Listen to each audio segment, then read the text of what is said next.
Boa noite a todos. Todos nós viemos em busca de algo aqui hoje. Estou certo de que teremos a oportunidade de receber algo do que buscamos. É com muita alegria que oferecemos as boas-vindas a todos os presentes. Agradecemos à Casa Espírita Chico Xavier, que abre as portas do Espaço Vida, onde estamos, para que esse evento ocorra. Especialmente, nós agradecemos a cada um de vocês que adquiriram os convites para estarem aqui, cujo valor foi 100% revertido para os custos desta estrutura, de forma que o nosso encontro seja agradável e confortável para todos. Como parte das comemorações dos 30 anos de realização da Feira Amor, a União das Sociedades Espíritas Intermunicipal Bauru tem muita alegria em receber Alberto Almeida, junto a todos nós. E a ele destinamos nosso respeito e consideração pelo esforço e disposição em desenvolver a palestra de hoje. Alberto Ribeiro de Almeida, melhor dizendo, nasceu em Belém, no Pará, Brasil. Espírita de berço, envolveu-se no movimento espírita muito jovem, fazendo parte da juventude do Centro Espírita Ivon Costa, na mesma Belém.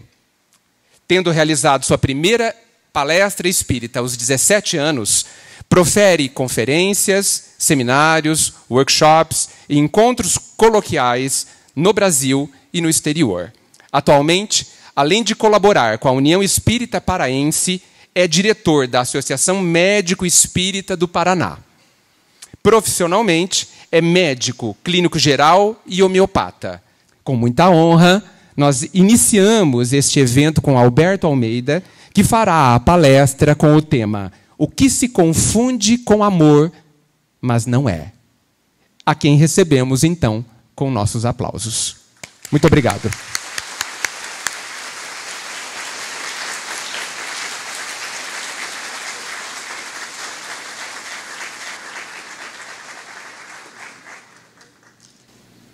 Um pouco de açaí no Bauru.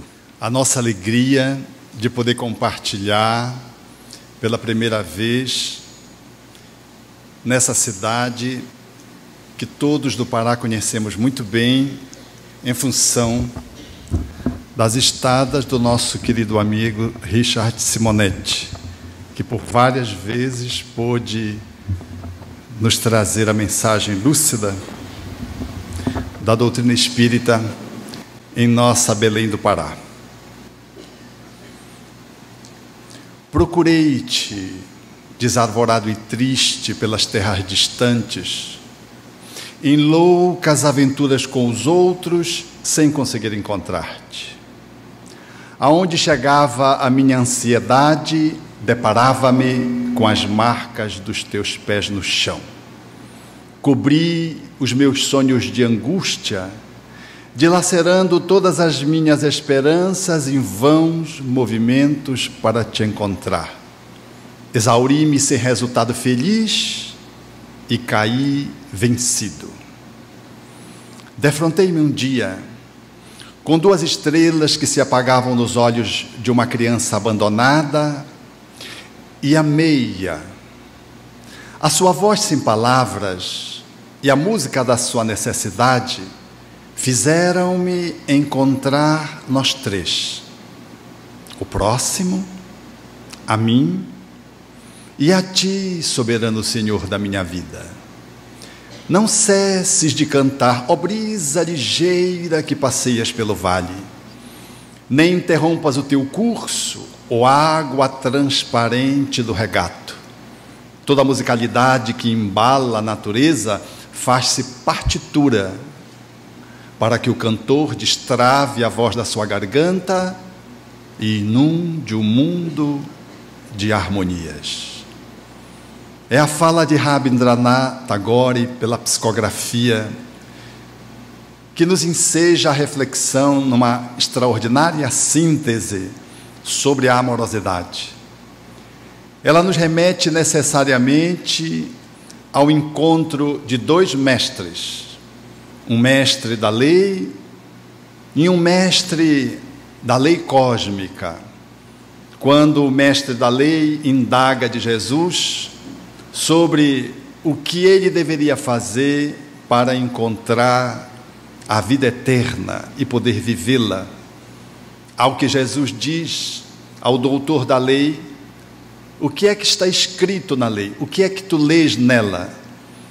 E o doutor da lei, de uma forma desenvolta, com uma memória em dia, articula o mandamento máximo: amarás o Senhor teu Deus com todas as tuas forças, com toda a tua alma, com todo o teu entendimento e com todo o teu coração, e ao próximo como a ti mesmo. Ao que Jesus diz: então vai e faz isso e viverás. Querendo dizer, deixando numa saia justa o doutor da época, que ele não vivia, ele acabara de recitar a lei, mas não podia estar vivendo-a, porque se ele estivesse vivendo, ele não poderia de modo algum fazer a pergunta que tinha sido estabelecida: o que ele deveria fazer para poder viver a vida eterna.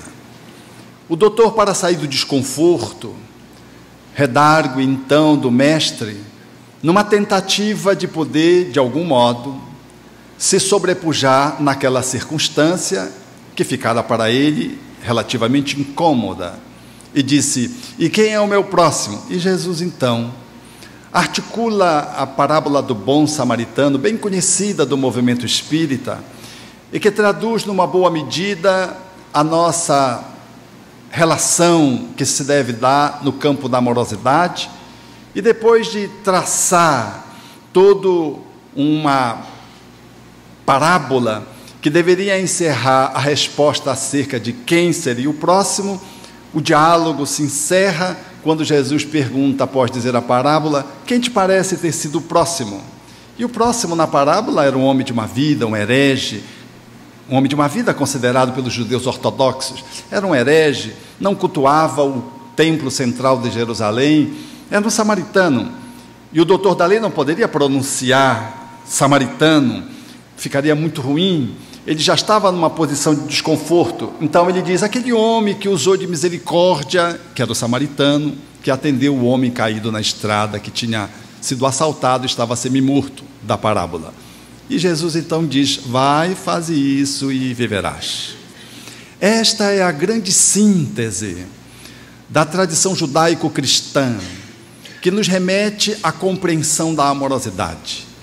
Todos temos de cós salteado de que o amor a Deus sobretudo e amar o outro como a si representa a notável síntese, e de que mais nada precisaria ser escrito para que pudéssemos encontrar o nosso movimento de libertação.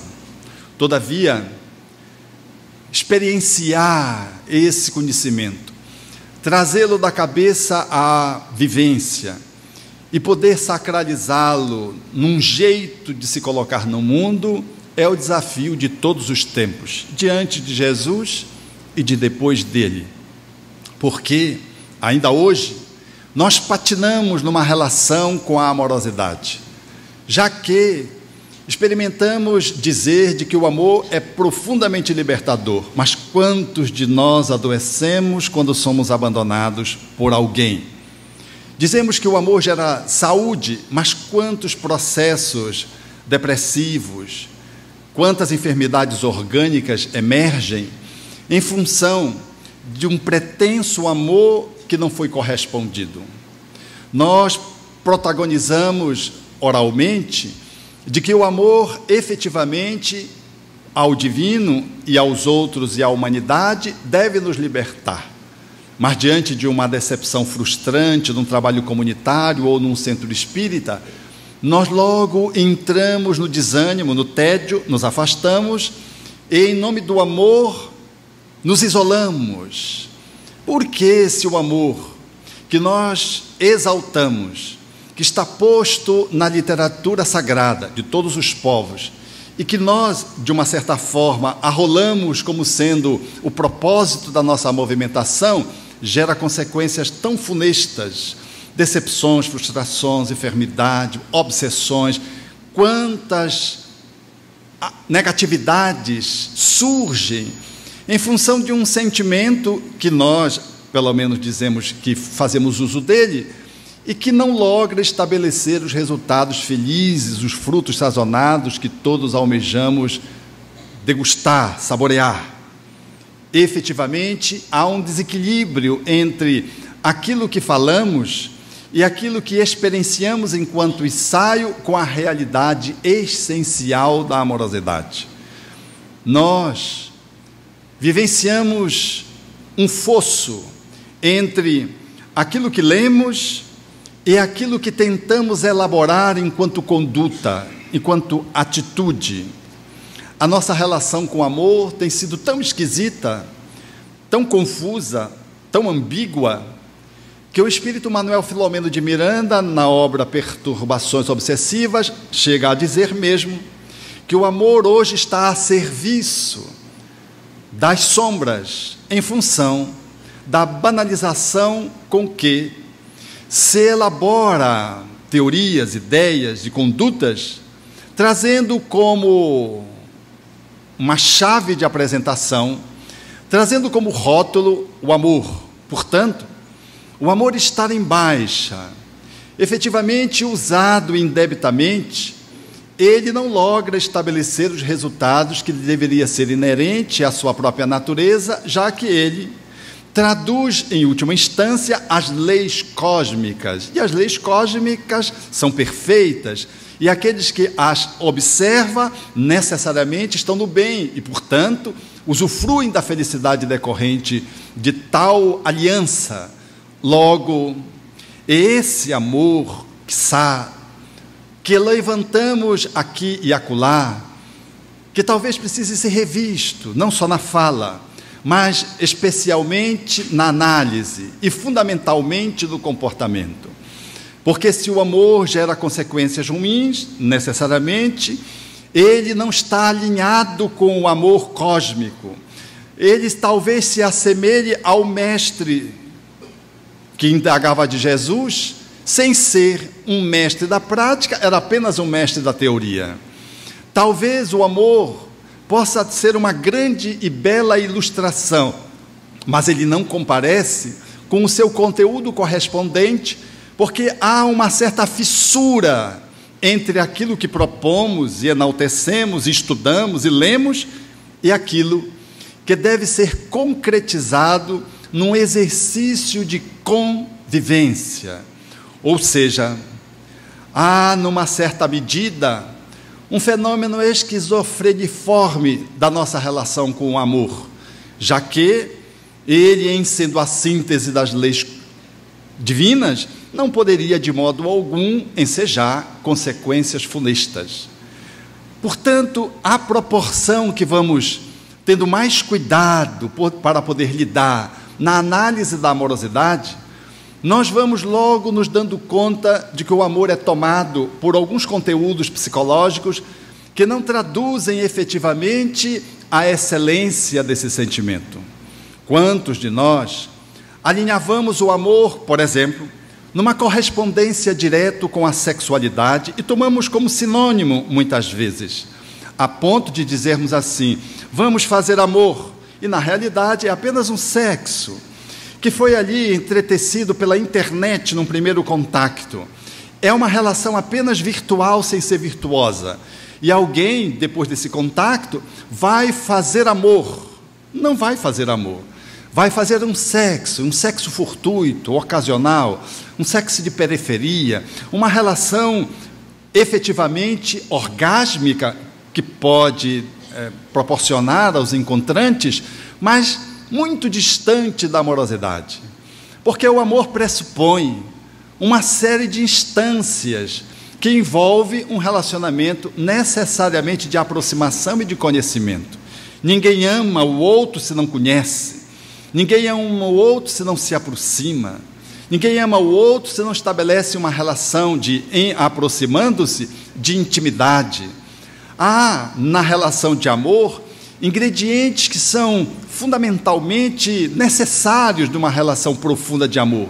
Seja ela de uma relação romântica, seja entre dois irmãos, dois amigos, seja ela entre pais e filhos, que implica numa relação de convivência, trazendo para essa estrutura a cumplicidade, a intimidade e a reciprocidade.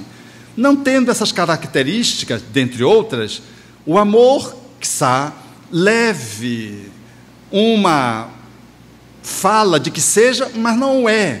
O amor está enfraquecido, desvitalizado, anêmico e, às vezes, completamente ausente, numa relação de encontro sexual, no qual você apenas encontrou na balada alguém, e daquela relação se deriva uma ficada, e da ficada se deriva um relacionamento sexual. Ali não há amor, porque não houve tempo de aproximação, de conhecimento. E ainda que você pretenda encaixar isso como um amor, e ainda que você diga que foi um amor à primeira vista, numa linguagem poética, ou tentando até evocar a reencarnação para justificar aquele encontro e todas as suas consequências que terminaram na cama, isso não é amor. Habitualmente, excepcionalmente, você poderia dizer que encontrou alguém nessas circunstâncias. Até porque na balada, você, tal como eu em relação a vocês nesse momento, não enxergamos muito bem um ao outro. Nós não sabemos até onde o outro está. Não sabemos, não teremos condições sequer de poder dizer a cor dos olhos do outro. Como é que a gente pode amar alguém sem olhar nos olhos?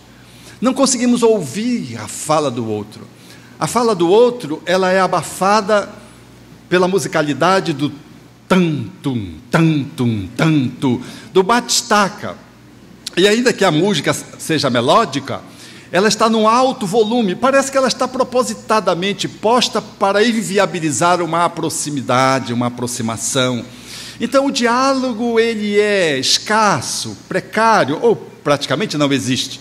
E sem dizer que a maioria das pessoas que frequentam a balada usa os aditivos que alcançam o sistema nervoso central, e as relações, elas são relações, portanto, mediadas por uma química que se estabelece desde o álcool até substâncias outras psicoativas, que podem levar a um processo euforizante, e você pode muito bem se confundir num processo quase delirante de que você encontrou seu grande amor.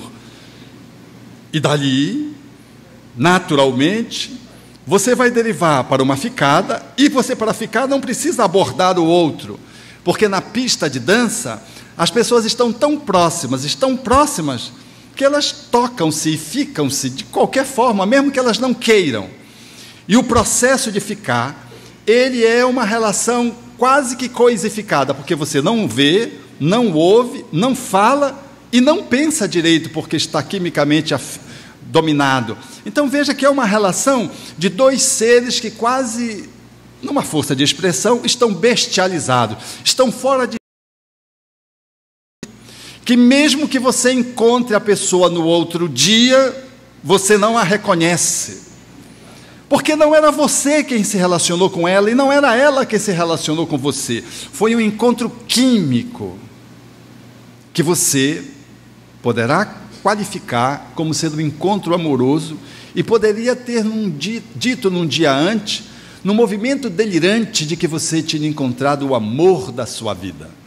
Mas para lá, bem distante das baladas, bem distante da internet, quantas pessoas transam, mas não amam. Por isso, outro dia um amigo aqui de São Paulo disse, conversando com outros, eu estava com a minha esposa transando amor, fazendo amor na praça, e os companheiros olharam assustados, achando que eles estavam fazendo uma cena erótica, pornô. Eu disse, não, nós estávamos distribuindo pão aos mendigos na rua, estávamos fazendo amor.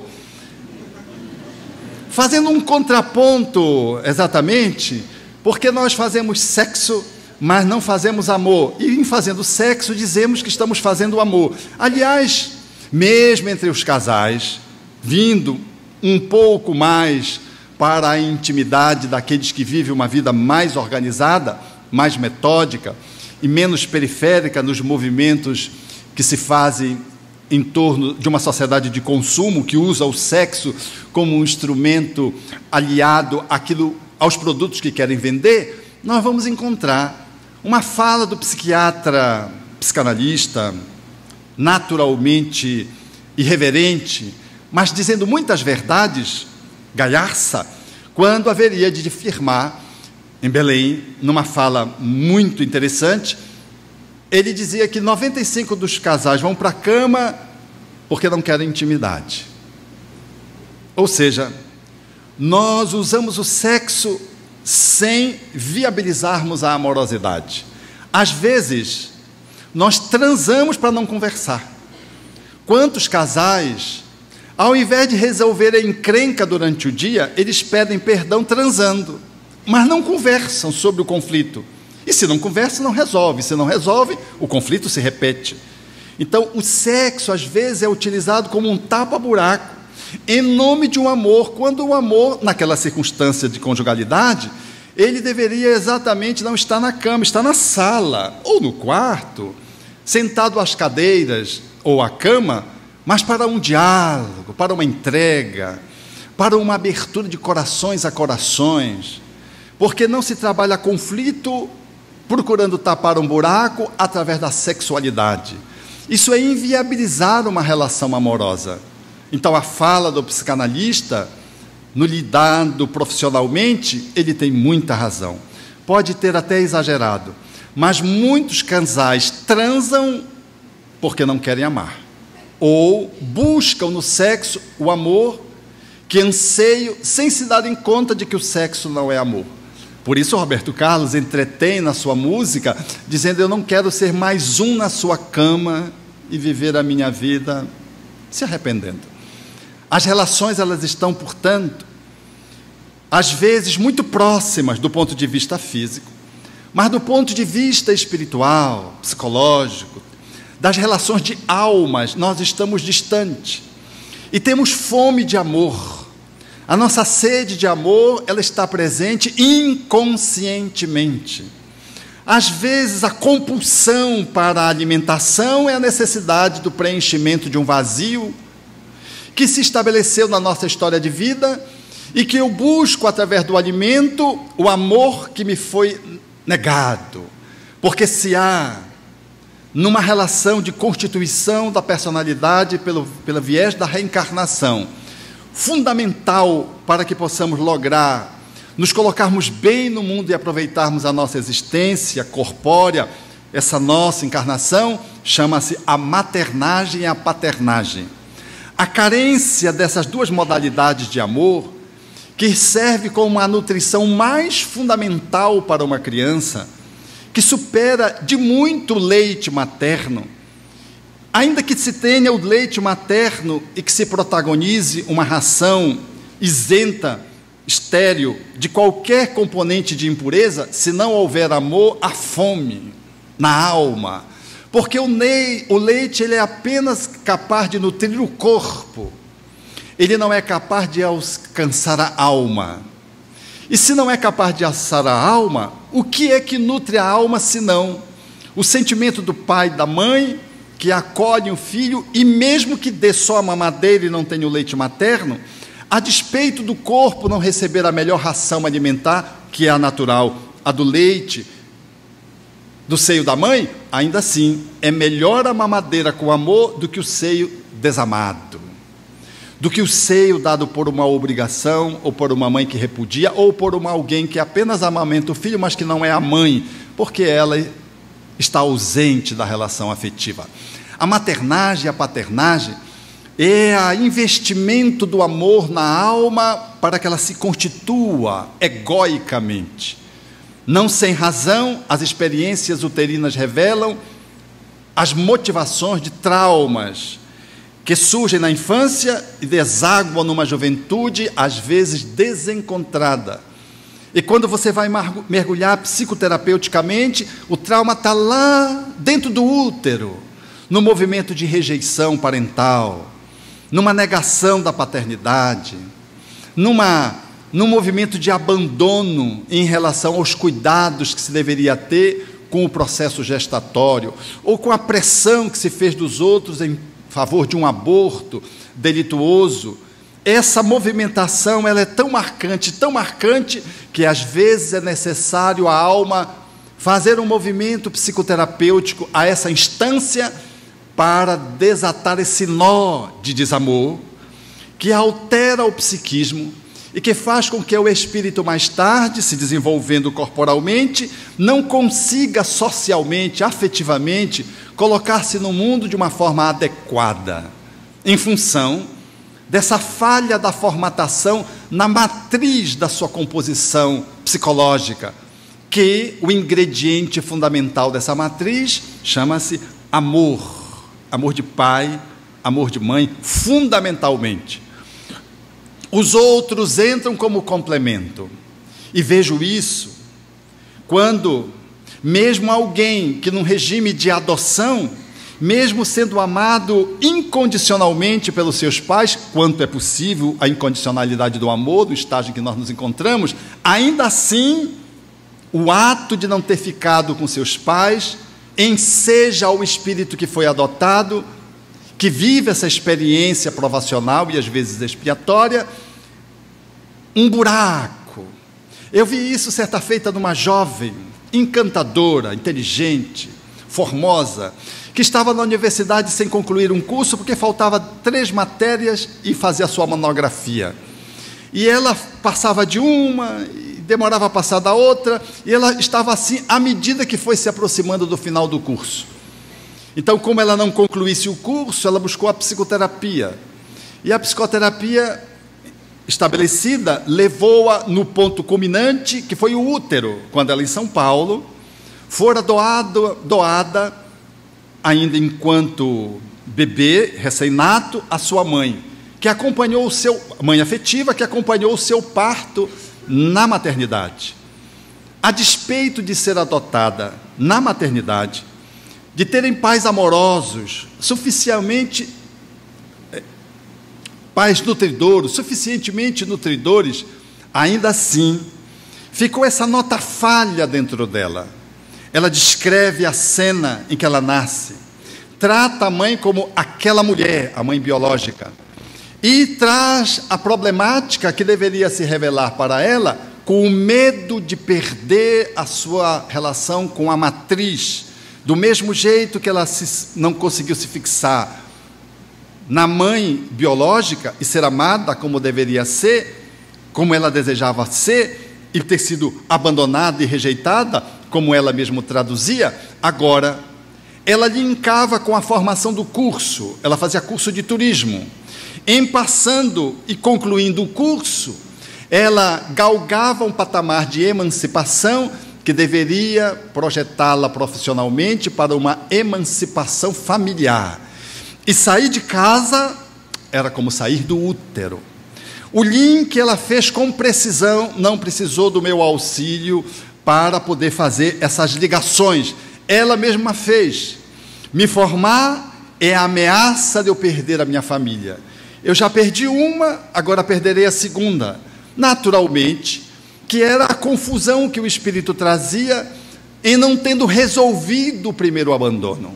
Este é um exemplo único para mostrar o quanto o útero, o quanto a relação de gestação ela é importante e o quanto o amor materno, paterno, ele é assinalado pelo espírito, que a despeito de estar num movimento de adormecimento, num movimento de relativa inconsciência, mas inconscientemente ele registra tudo, como uma máquina fílmica cujo diafragma se abre e faz o registro dos 9 meses, nada obstante, ainda não revele isso após o nascimento, ou revele quando a criança nasce e sofre de depressão recém-nascida, em função das ameaças abortivas do casal, que, não acolhendo a criança, geraram naquele espírito que, não tendo títulos de enobrecimento para a superação do confronto,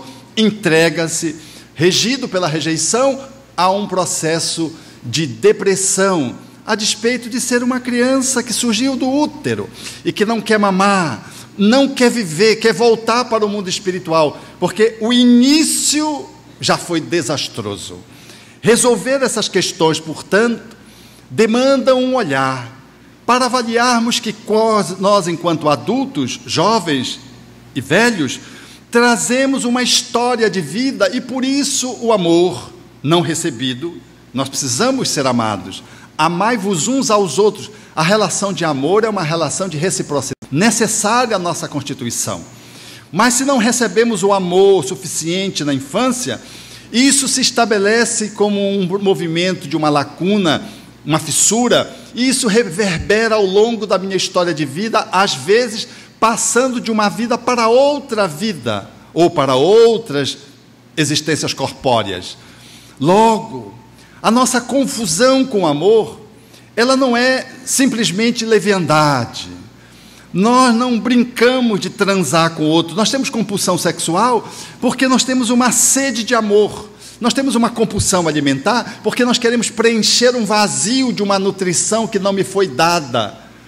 Dizia-me uma paciente em transe, no chão, em função do quadro de pânico que ela experimentava naquela hora, no transtorno movido pela ansiedade tóxica, e ela dizia que o pai veio e a abraçou, e ela disse, era isso que eu queria.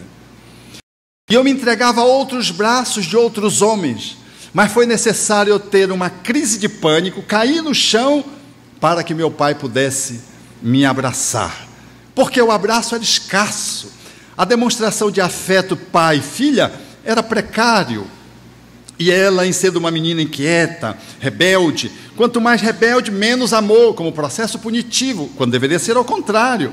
E ela então se entregava, adolescente, se entregou a muitos homens em relações irregulares, sob a crítica dos pais, o que reforçava o distanciamento dos pais. Vejam que coisa curiosa, quanto mais doente, mais o remédio está distante.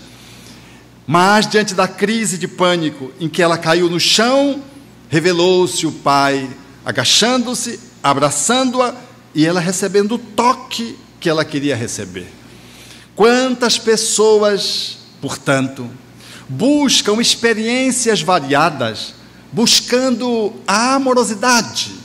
Lembro-me, numa circunstância, acolhendo uma pessoa que trazia uma dificuldade sensorial importante, e trazia um tique que o incomodava, o que fazia usar botox na fisionomia, na face, em razão do quadro de ansiedade extremamente avolumado e de uma condição orgânica muito precária. E quando nós fomos aprofundando a sua história, ele foi me dizendo de que ele vivia numa cidade do interior e ficava bem distante do centro, e de que o muro que cercava a sua casa, que era uma casa bem posicionada, com muito espaço, com terreno em torno, o muro era bem alto, e de que ele só tinha cachorro, porque gente era muito difícil de poder conviver. Ele vivia essa misantropia, esse isolacionismo, e quando nós fomos acompanhando a história dele, nós fomos vendo de que ele era um homem movido por relações afetivas que eram naturalmente maculadas por uma culpa estonteante. Quando ele era menino, e a mãe rompeu com o pai, e rompeu com o pai num relacionamento de extraconjugalidade para ficar com um amigo do pai. E ele era o filho de preferência da mãe. E diante daquela dicotomia pai e mãe num processo separatório, a mãe que se separava ficava com os filhos, e ele, nada obstante percebesse que o pai estava vitimado pela separação e que estava numa circunstância muito ruim, ele acabou cedendo para a mãe, que conseguiu, no relacionamento amoroso que tinha com ele já antes da separação, agora mais intenso, envolvendo o filho, ele se sentiu seduzido mais ainda intensamente pela mãe e fez um bandeamento, foi para o lado da mãe, e o pai desapareceu da sua existência. E mais tarde, quando ele já está entrando na idade adulta, ele é chamado para ver o pai, e o pai está de improviso numa instituição de caridade. Caíra no alcoolismo, seguida a separação, e depois estava na posição de um mendigo, barbado, descuidado. quando ele viu o pai naquela instituição de caridade sendo acolhido, numa condição precária, ele se sentiu profundamente culpado. E a partir daí, aquele homem que não conseguiu elaborar a sua relação de amor com o pai e com a mãe no regime possível, sentindo-se culpado porque, numa certa medida, ele achou que fez opção pela mãe, e como criança é perfeitamente compreensível que ele também pudesse fazer isso, mas ele não se perdoou. Então ele dizia: eu não amo ninguém. Então ele tinha muitas mulheres, era um homem extremamente sedutor, tinha muitos filhos, mas não ficava com nenhuma mulher. Então uma das esposas, telefonando para ele, disse: olha, você tem que atender a nossa filha está se envolvendo com um homem casado, e ele está a seduzindo, e ele não tem nenhum futuro para ela. Ele disse: deixa que eu resolvo.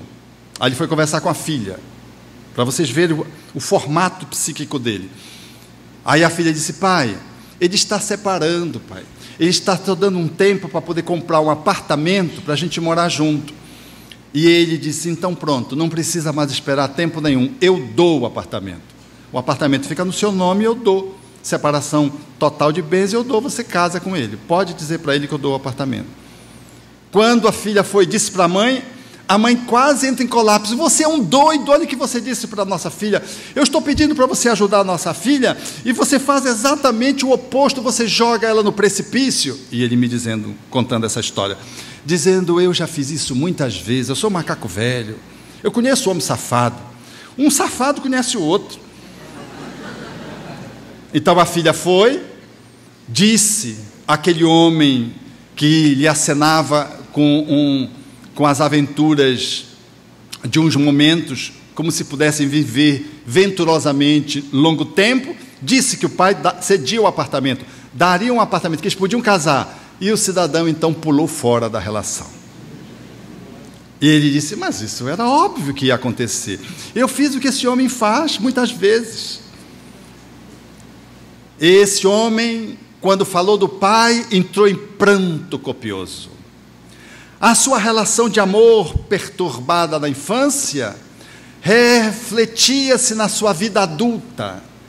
Ele polarizava a sua relação em relação às mulheres, mas com muita dificuldade por conta da dificuldade que teve de elaborar o conflito que teve com a sua mãe. As relações de acasalamento e casalamento formal não foram mediadas pelo sentimento de amor.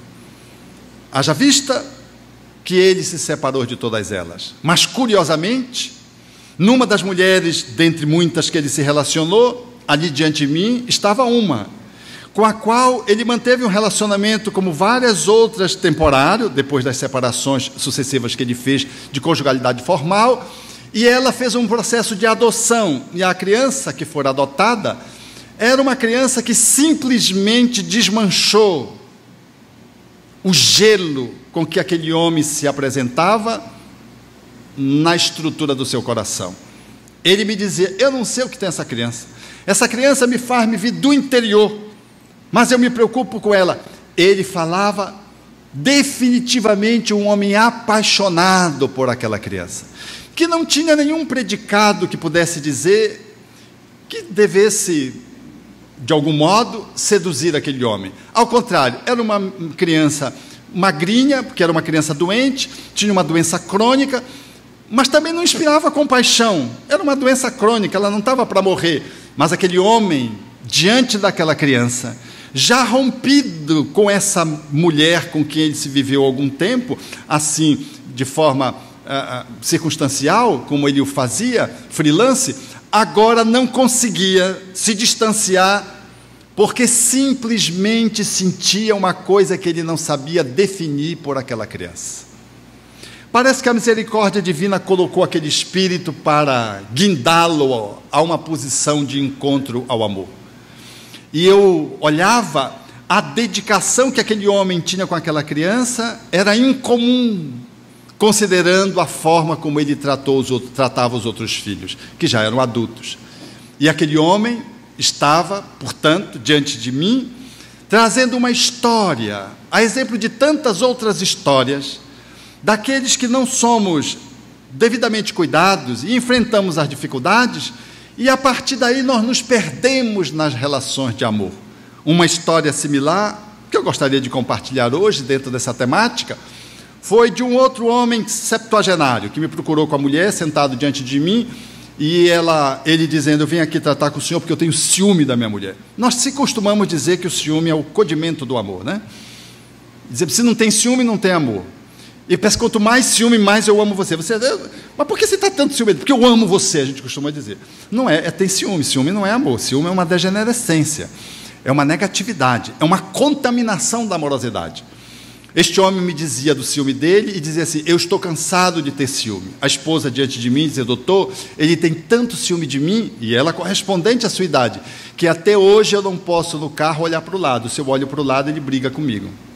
Brigava com a televisão, porque ela estava olhando a televisão. Era um homem que tinha um ciúme mórbido, patológico. O ciúme já é alguma coisa disfuncional, mas o dele era demasiado. Então, nós podemos cuidar desse homem durante um bom tempo. E fomos a matriz da forma pela qual a relação dele com o amor ficou atrapalhada. E, a exemplo de muitos que conhecemos no mundo, nós vamos encontrar nele a explicação para muitas ocorrências do amor que se desvia da sua natureza e se deforma e se coloca no mundo de uma forma desengonçada. Este homem, aos 7 anos de idade, viu a mãe transando com o melhor amigo do pai dele. Uma traição, que ninguém testemunhou, apenas ele. A partir dali, esse garoto fez um movimento que psicologicamente a gente chama de repressão. Ele reprimiu aquela lembrança. Para sobreviver, o trauma era demasiado. Para sobreviver, ele fez um movimento de negação daquela memória, e ele foi crescendo, não obstante aquela memória estivesse dentro dele ativa, porque toda memória que está negada, reprimida, não morre, não é um arquivo morto. É como se fosse um arquivo que tivesse contaminado no computador. Toda vez que você toca, vem e contamina os outros programas. Assim era ele, um homem bem apessoado, muito bonito. Ele, então, passou a vida inteira se vingando da mãe, descartando as mulheres. Seduzia propositadamente as mulheres, e quando elas estavam o amando, ele descartava. E como ele era um homem bem posto, também economicamente, ele tinha as mulheres que ele queria, até um dia em que ele sentiu necessidade de ter filhos, e aí ele escolheu uma mulher feia para casar. Pense numa mulher feia. Mais feia. Ela era horrorível. Eu vi, porque ela estava na minha frente, no primeiro encontro e único que nós fizemos com ela. Não obstante ele tenha casado com uma mulher horrível, ele não deixou de ter ciúme. Teve filhos, mas ficou vitimado pelo ciúme. A relação de amor dele ficou de tal forma maculada, que mesmo com uma mulher que era honesta, séria e feia, não foi capaz de poder eliminar a encrenca dele. A encrenca do ciúme mórbido que se revelava num trauma na relação de amor com a sua mãe, na relação com seu pai.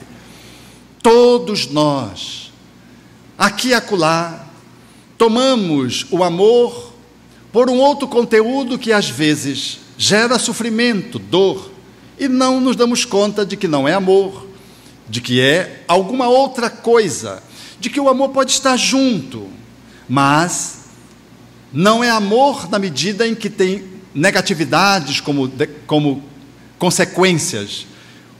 Às vezes tomamos como amor uma relação de apaixonamento. Paixão, conforme os espíritos disseram Allan Kardec em O Livro dos Espíritos, é uma pulsão que está em a natureza e que deve desaguar no sentimento, portanto, no amor. Mas a paixão em si mesma, ela ainda não é o amor. Ela é a antessala através da qual o amor pode emergir. Se você cultiva a paixão e faz o aprofundamento da relação, ela pode, portanto, derivar dela a amorosidade. Senão, você fica só na paixão. A paixão tomada como amor é um equívoco. Como diz Chico, é a casa que se incendeia com o fogo da paixão diferentemente do fogo graduado no fogão, que aquece e faz o alimento, que é o amor. Fazendo, portanto, uma analogia com a natureza desses dois conteúdos da alma, paixão e amor. A paixão, muitas pessoas se apaixonam facilmente, pensam que estão amando, e são capazes de fazer qualquer coisa, até romper compromissos honoráveis. São capazes de cometer atos graves do ponto de vista da ética, rompendo com a ética, e têm atitudes em nome de um amor, que na verdade é a paixão, que são exorbitantes. Muitas ocorrências que culminam no suicídio e no homicídio, ou nos dois ao mesmo tempo, derivam, entre aspas, de um amor passional, ou seja, de uma paixão que não teve o regimento adequado dos seus protagonistas e que às vezes acaba num fogaréu que termina por incinerar os participantes. O amor não pode ser confundido com a paixão. É natural compreender que o amor, em eclodindo, derivado da paixão, esta pode e deve permanecer, como um elan que linka o sentimento da amorosidade ao exercício da sexualidade, numa relação romântica que evolua para uma conjugalidade. Todavia, se não ama, observa-se um fenômeno muito curioso. Nós estrangulamos esse elan do apaixonamento e a relação de conjugalidade vai ficando insípida. E fica um sexo protocolar, e fica uma amorosidade, parece que faltando um condimento a mais. É que essa expressão da amorosidade, ela foi congelada pelo casal. O espírito Eva, que se comunica, o espírito guia que se comunica por Eva Pierracos, que construiu o trabalho do Patchwork, haveria de dizer de que quando nós congelamos a relação de amorosidade, nós perturbamos essa tríade que deve estar presente na relação de conjugalidade saudável: amor, o apaixonamento e sexo. Ou seja, quando o casal chega para mim e diz que namoraram 5 anos, estavam casados há 15 anos e agora estão vivendo o conflito do processo da separação, eu sempre indago: mas pelo quê? Vocês, quando casaram, deixaram de namorar? O namoro fala desse movimento do apaixonamento. O apaixonamento tem que acompanhar o relacionamento de conjugalidade.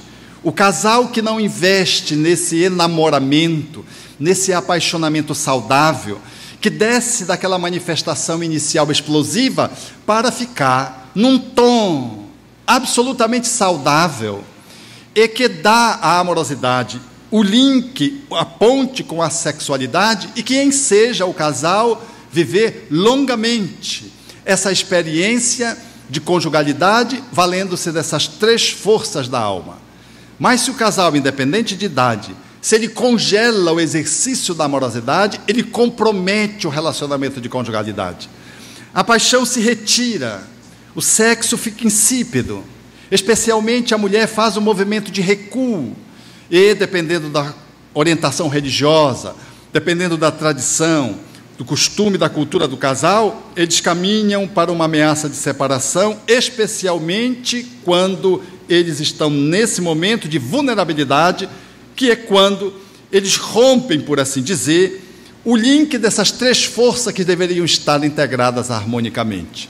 Surge alguém acenando para uma amorosidade que está congelada no outro ponto, através de um sentimento de apaixonamento súbito que surge. Ou seja, o casal que está em crise, nessa movimentação, é nessa instância que surge uma outra pessoa, e não poucas vezes surge uma outra pessoa vinda do passado, na fala do Espírito Emmanuel, exigindo do casal muita atenção, porque senão a tensão da conjugalidade pode levar o casal a uma fissura infelizmente desmesurada, e leva este ou aquele parceiro, ou ambos, para aventuras que quase sempre não logram ter sustentação durante longo tempo, com todo o trauma de uma separação. Mas, fundamentalmente, está num amor que não foi cultivado, está num amor que não foi nutrido numa conjugalidade, está num amor que foi, numa certa medida, ele foi colocado de lado, ele ficou numa rotatória, porque o exercício de amor entre duas pessoas é uma viagem infinita, significando dizer que quem ama deve sempre estar se desvelando para o outro. Mas o maior medo do ser humano é do rechaço. O maior medo do ser humano é de ser abandonado. Então o casal às vezes se fecha e se blinda do outro, como se ele, em se blindando, o outro não pudesse ver as dificuldades que ele ou ela estão apresentando, e como se isso fosse manter a relação. Isso é exatamente o congelamento do amor. Porque o amor que ama, comunica, cuida, expressa-se, entrega-se. Eu não perco o amor por alguém porque me revelo a esse alguém. Toda relação de amizade, ela é assegurada num ambiente de vulnerabilidade quando eu me exponho. Mas eu me exponho num ambiente de segurança porque há amor. Há vulnerabilidade? Há, porque nós, seres humanos, somos vulneráveis. Não há nenhuma garantia, mas também não há garantia de sucesso nenhum se eu me mantenho fechado. Por isso que uma relação entre dois companheiros na casa espírita, por exemplo, de amigos, que se abre um para o outro, que exerce o confessai-vos proposto pelo Evangelho, ou seja, se eles aprofundam numa relação de apoio recíproco, eles sedimentam uma relação que está para além dos cargos e fortalece o sentimento amoroso que Jesus propõe na célebre momento em que ele lavava os pés dos discípulos, fazendo menção de que eu preciso cuidar de você e você precisa cuidar de mim, de que nós somos espíritos em evolução e somos vulneráveis, e de que, portanto, se nós não nos entregamos um ao outro, nós não temos parte um com o outro. Se eu não cuido de você, você não cuida de mim, você é apenas alguém indiferente à minha vida, que ocupa às vezes um lugar na casa espírita, um cargo, mas não significa nada para mim, porque nem tem vínculo. O vínculo resulta de um amor que é cultuado, que é cultivado, e que está longe das expressões gritantes, dos grandes presentes, das grandes demonstrações de amor. O amor que é amor, ele está no cotidiano, ele está no prosaico. Pode haver um momento poético do amor, onde você faça uma demonstração mais cabal, com arrobo da alma, numa data mais significativa, mas é amor que amor ama no dia a dia, prosaicamente, investe. E eu não estou falando de amor conjugal, eu estou falando de amor. Amor entre amigos, amor entre companheiros de casa espírita, amor entre pai e filho, amor entre irmãos, amor entre pessoas que se cuidam, que se respeitam e que têm cuidado um com o outro. Outro dia eu vivi uma experiência dessa ordem com um amigo muito querido do Rio Grande do Sul. Eu estava fazendo uma périplo pelo interior do Rio Grande do Sul, estava fazendo muito frio, e ele estava então dormindo comigo no hotel, e eu sou uma pessoa muito calorenta, e eu estava com a coberta distante, apenas de pijama, e ele levantou, e como um pai faz a um filho, e ele tem a idade de ser meu pai, ele foi delicadamente puxando a coberta e me cobrindo, e eu estava naquele momento acordado, para que eu não pudesse experimentar o frio enregelante do sul do Rio Grande do Sul. E ele saiu na ponta dos pés, porque já amanhecia, e ele saiu do quarto para simplesmente sair, aguardando-me para tomar o café.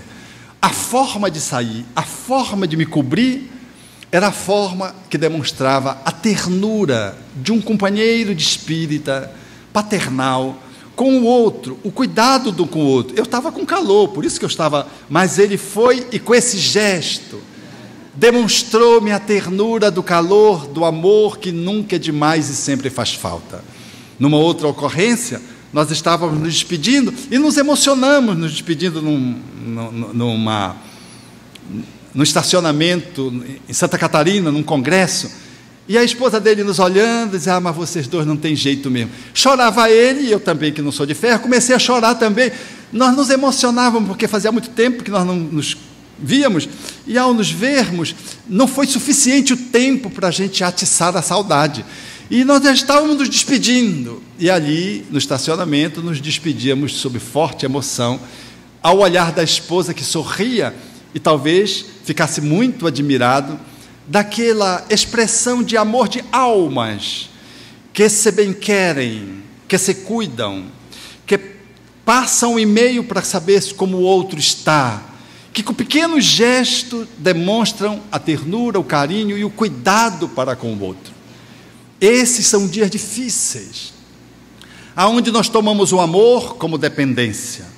A carência campeia no meio dos seres humanos.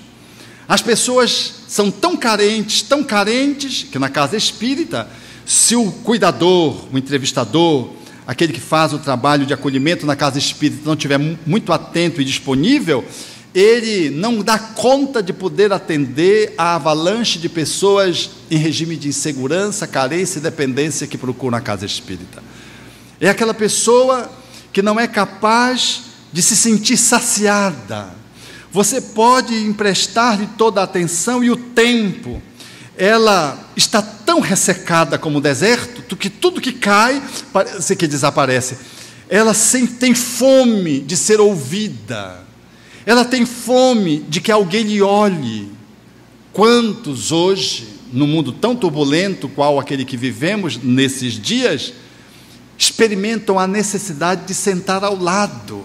Porque hoje nós não conversamos mais. Os nossos equipamentos eletrônicos subtraíram as nossas relações de gente, porque nós ficamos, parece, extraterrestres numa sala, 4, 5 pessoas, cada um com o seu celular, consultando o seu celular, e nós não conversamos, e às vezes nós conversamos com a mesma pessoa dentro da casa pelo celular. É patético isso. Não sei se acontece isso para cá, ou se é só por Pará, porque Bauru deve ser uma coisa diferente. Perdemos o viés do toque, do afago. Eu não estou nem falando da televisão, a televisão já foi ultrapassada. Agora são as redes sociais que criam relação de 1000 comunidades e você não se relaciona com ninguém de verdade. Ainda porque muitos que você acha que se relaciona bem é um fake. E quando você vai para o encontro amoroso, se for uma relação amorosa, você descobre que o outro que está lá não é um outro, é uma outra. Como vi uma jovem que ia sair de Belém para uma outra cidade do norte para o encontro amoroso, mas simplesmente o Paulo a quem ela ia encontrar não era Paulo, era Paula. Era um fake. E ela estava apaixonada, e quando ela descobriu que era Paula, disse: agora já que é Paula mesmo, eu vou, e foi. Nós estamos tão esgarçados, estamos tão vulneráveis, que perdemos o senso e o tento. Ganhamos em quantidade o que perdemos em qualidade, e não foi substituído por tanta qualidade. Nós precisamos resgatar o diálogo, a conversa. Nada contra a tecnologia, cujas crianças hoje estão hipnotizadas nessa geração que faz do iPhone, do tablet, o seu instrumento de comunicação quase único, o seu brinquedo. As crianças deixaram de brincar, é só tablet.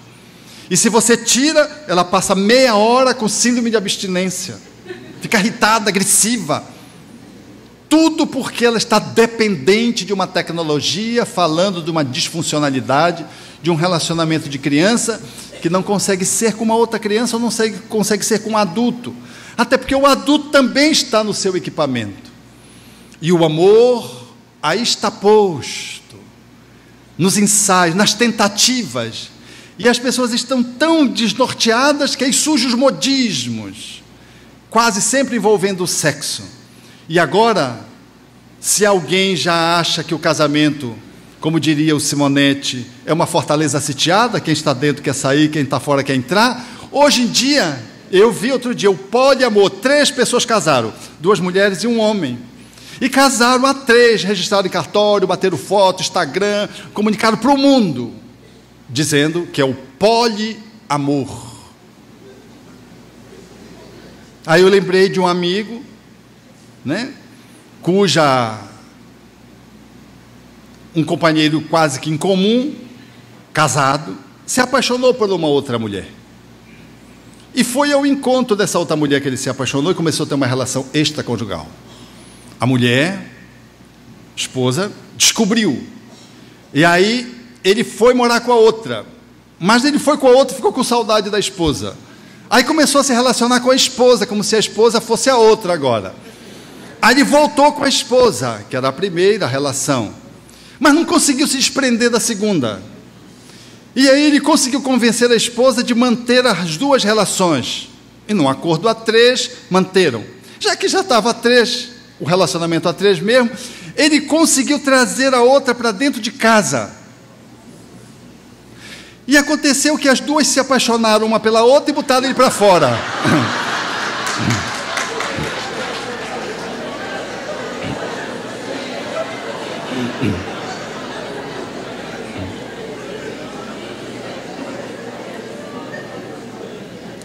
Será que isso é poliamor?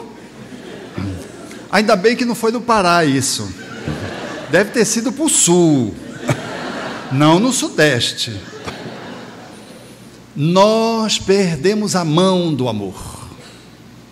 Estamos precisando andar com mais cautela. Precisamos olhar mais, sentir mais. Porque amar a Deus sobre todas as coisas é uma viagem que se faz pela via do outro. Mas para amar o outro é indispensável que a si se ame. Ninguém ama ninguém se a si não se ama. Mas ninguém se ama solitariamente. Eu só me amo se eu tiver um protagonista, o meu contraponto, alguém que me espelhe. É o outro, é o próximo. A relação de amor, ela é necessariamente social. Por isso ninguém pode amar o divino a pretexto de amá-lo soberanamente em regime de exclusão social, apartando-se da sociedade. Pode desenvolver algumas competências de concentração, mentalismo, jejum e várias habilidades mentais, mas não podemos tomar isso como amor, porque quando esse guru vier para a sociedade e ver aquela fila bonita do supermercado e alguém entrando na fila, ou no trânsito alguém fazendo uma entrada desconcertante, esse guru perde a sua luz e vai para cima do outro mesmo, porque ele não aprendeu a conviver com gente.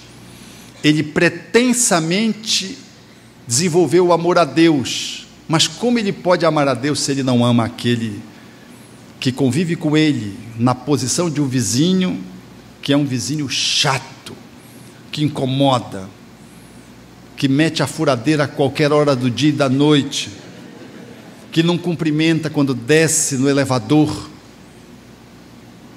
O amor é uma substância que envolve um autoencontro. Nós não estamos habilitados a exercitarmos o amor se nós não nos encontramos ainda.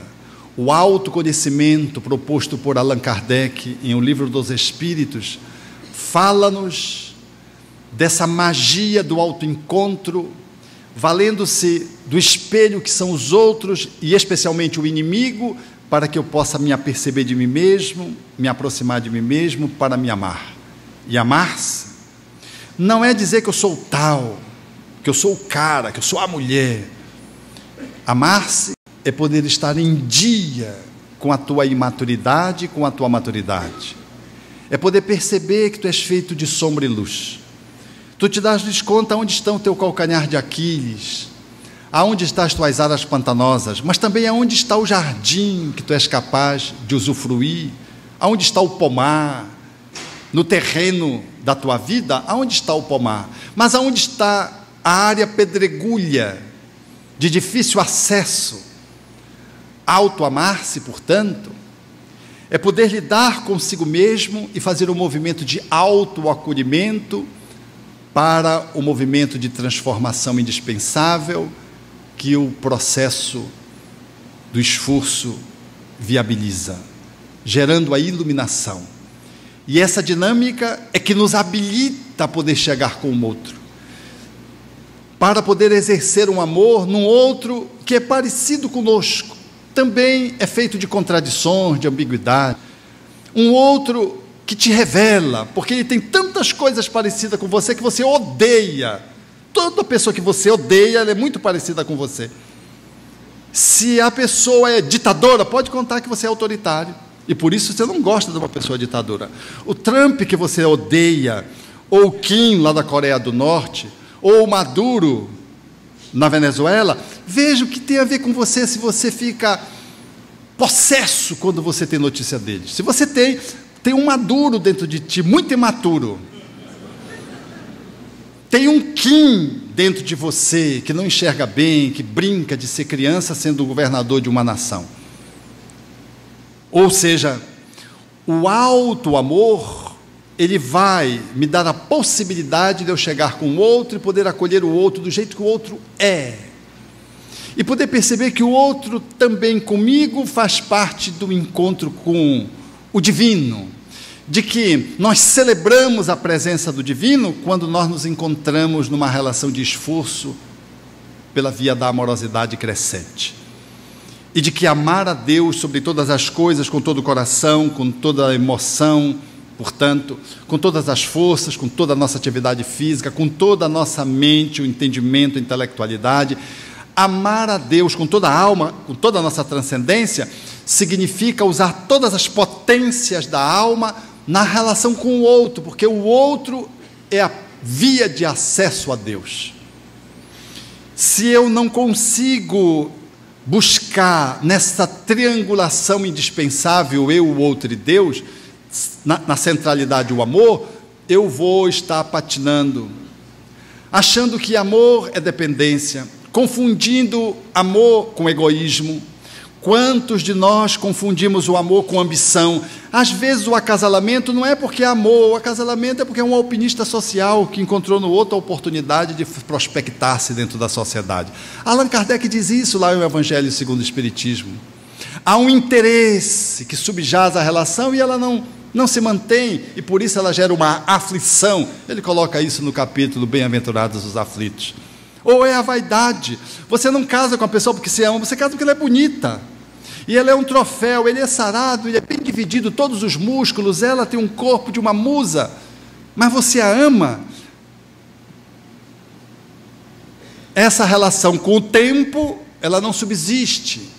Porque não há corpo que se mantenha jovial nessa ditadura da beleza juvenil que o Brasil experimenta. Então o casamento logo cede, porque não havia amor, havia vaidade, diz Allan Kardec, de poder apresentar alguém que você conseguiu desposar, e é alguém famoso, é alguém que tem status, alguém que é bonito.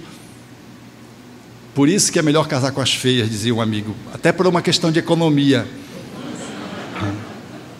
Porque com o tempo só piora.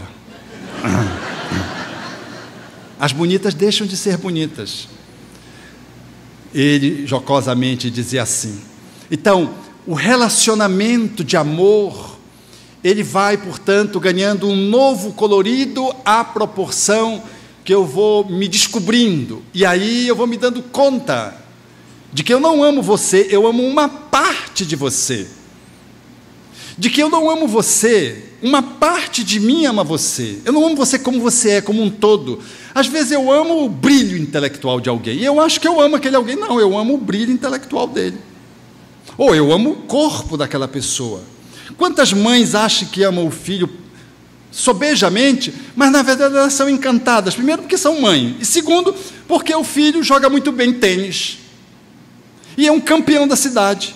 E ela se esquece do filho como um todo, mas ela não ama o filho integralmente. Tanto é que ela claudica na educação dele. Faz uma série de licenças, perdida, hipnotizadas, com um zoom que ela dá numa habilidade artística ou desportista que ele tem. Quem olha assim, pretensamente, aquela mãe ama de uma forma colossal. Não ama. Ela ama um pedaço do filho. Se ela amasse o filho, ela saberia como lidar com ele como um todo. Quantos de nós Amamos um pedaço do outro e generalizamos como se o outro fosse tudo aquilo. E quantos de nós apresentamos essa ambiguidade? A gente ama, mas ao mesmo tempo não ama. Parece maluquice, mas é. A gente ama alguém que a gente está construindo aqui, mas esse alguém, dado momento, revela uma memória do passado entre eu e ele, ou entre eu e ela, e essa memória emerge, e eu sinto uma aversão que eu não sei explicar de onde vem. Vi recentemente uma ocorrência dessa ordem, quando uma amiga me dizia sobre a relação com uma filha. Ela fez uma adoção com o parceiro, com os filhos, uma adoção familiar, com o sim de toda a família, um casal e 3 filhos.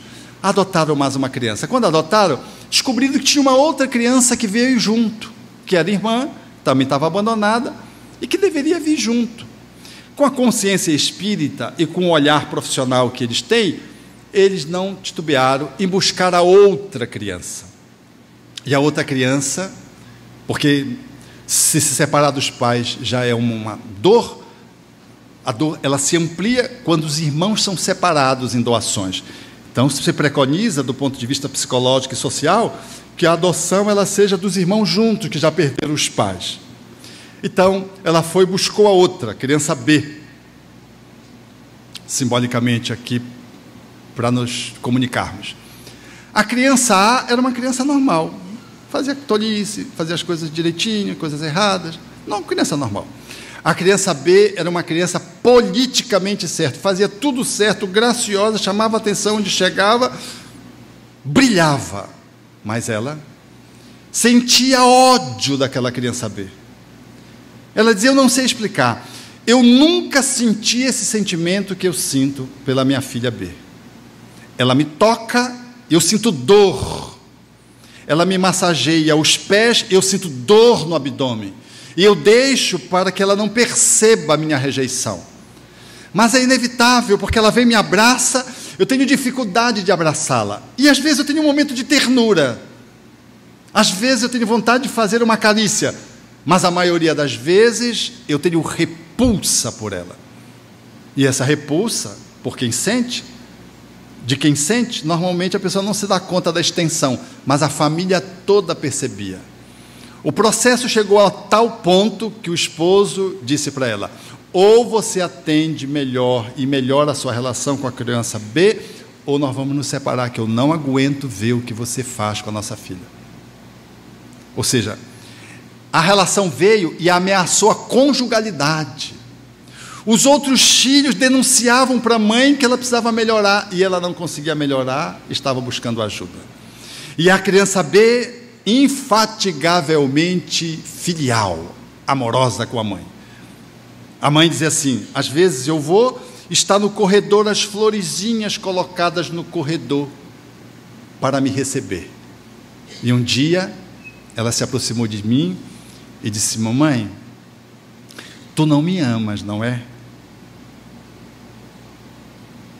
Eu olhei para ela e disse: não, minha filha, eu não amo você do jeito que você merece, mas eu me comprometo com você que um dia eu vou amar com amor do tamanho do universo. E as lágrimas da criancinha rolando, de 7 anos, rolando. Na reunião mediúnica, num término de reunião mediúnica, um benfeitor valeu-se de um médium e dirigiu-se a ela. Disse: minha filha, vocês estão multissecularmente trocando de posição. Ora um se vinga e o outro fica na posição da vítima. Na encarnação posterior, inverte a posição. A vítima se transforma no algoz e o algoz da reencarnação anterior se transforma em vítima. E esse movimento vocês vêm fazendo multissecularmente. Eu quero lhe dizer que a sua filha B, ela já perdoou você antes de reencarnar. Agora é a sua vez, é a sua parte. Essa amiga me dizia isso e chorava. e dizia: Alberto, eu não consigo. A cristalização em zonas de remorso de outras vidas era de tal ordem que assomavam do inconsciente e impediam aquela mãe de poder amar maternalmente.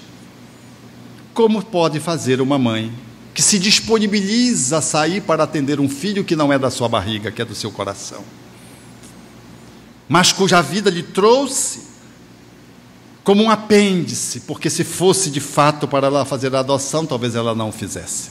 Veio porque veio a criança A antes, e em seguida era inevitável que a criança B chegasse para a reconciliação necessária.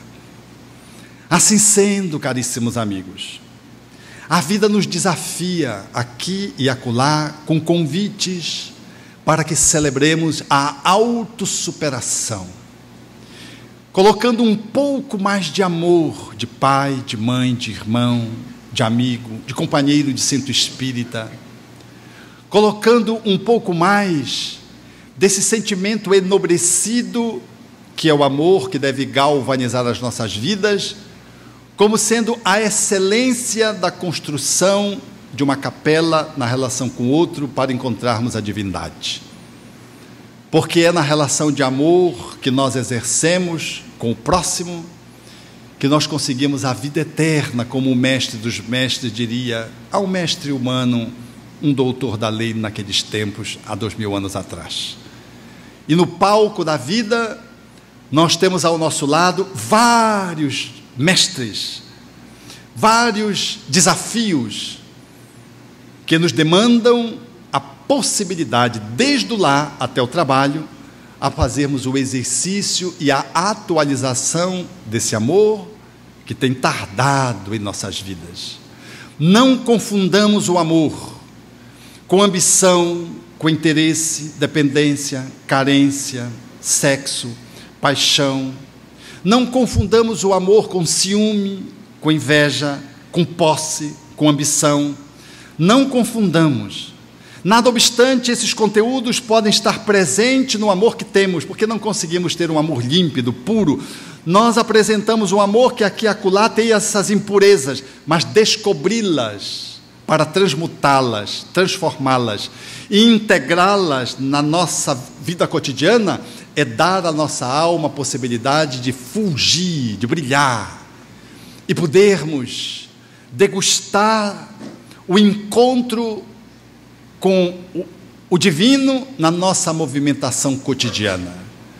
Nos dará a oportunidade de poder fazer e celebrar a descoberta de Deus, aonde estivermos, a sós ou acompanhados, mas necessariamente no movimento de amor, nós deveremos celebrar o encontro com a divindade através da superação dos nossos limites, vencendo pendências internas, transformando imaturidades em maturidades e podendo estar fazendo da nossa vida um espaço, um campo de transformação no qual nós seremos os principais usufrutuários por todas as transformações que conseguirmos operar na alma. E poderemos um dia, quiçá, ainda nessa vida, sentir tanto bem-estar que mesmo diante da doença, da ingratidão, do abandono, do esquecimento, mesmo diante de uma traição, nós estaremos tão impregnados de uma amorosidade que nós elaboramos a partir de nós, que a atitude do outro de não correspondência não será capaz de nos tirar da trilha que estamos seguindo, à luz do pensamento espírita, seguindo na direção crística, nas suas pegadas. E se estivermos nesse ponto, nós estaremos, com certeza, sentindo na nossa própria alma a resposta grandiosa que Jesus deu àquele homem, quando ensejava dizer de que efetivamente a nossa relação uns com os outros, ela é a plataforma através da qual Deus se materializa.